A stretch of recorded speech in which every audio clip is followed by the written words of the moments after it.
kupaa angani ni katika ndoto ambazo huacha maswali mengi katika mioyo ya watu, kwa sababu sio jambo la kawaida mtu kujiona yuko angani bila ya kuwa na msaada wa kitu chochote.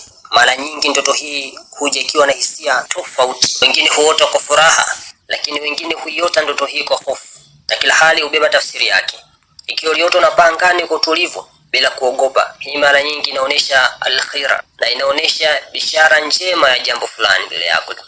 Inaweza kuwa ni dalili ya kupanda kwa cheo au kupanda kiuchumi, kuongezeka kwa matumaini au kufunguka kwa milango ya riziki na baraka ambayo hukuitarajia. Ndoto hii wakati mwingine huashiria kuwa mtu anatoka kwenye kipindi kigumu, anaelekea kwenye unafuu wa maisha baada ya kuwa na dhiki na mashaka makubwa. Ikiwa umekuwa ukipitia mawazo mengi au changamoto, ndoto hii inaweza kuwa ni ishara ya matumaini mapya kwako. Lakini ikiwa uliota unapaa tena unakwenda juu sana mpaka ukahisi kupotea, hii inaonyesha kuwa una ndoto kubwa sana au matarajio makubwa sana. Na ndoto hii tukitazama kwa upande wa kiroho, tutasema ni vizuri kuongeza dua na dhikri na kumwomba Allah subhanahu wa ta'ala kulinde na akupe yaliyo bora zaidi. Soma Ayatul Kursi pamoja na Suratul Ikhlas, Suratul Falaq na Suratul Nas kabla ya kulala, kwani hizi ni kinga kubwa sana.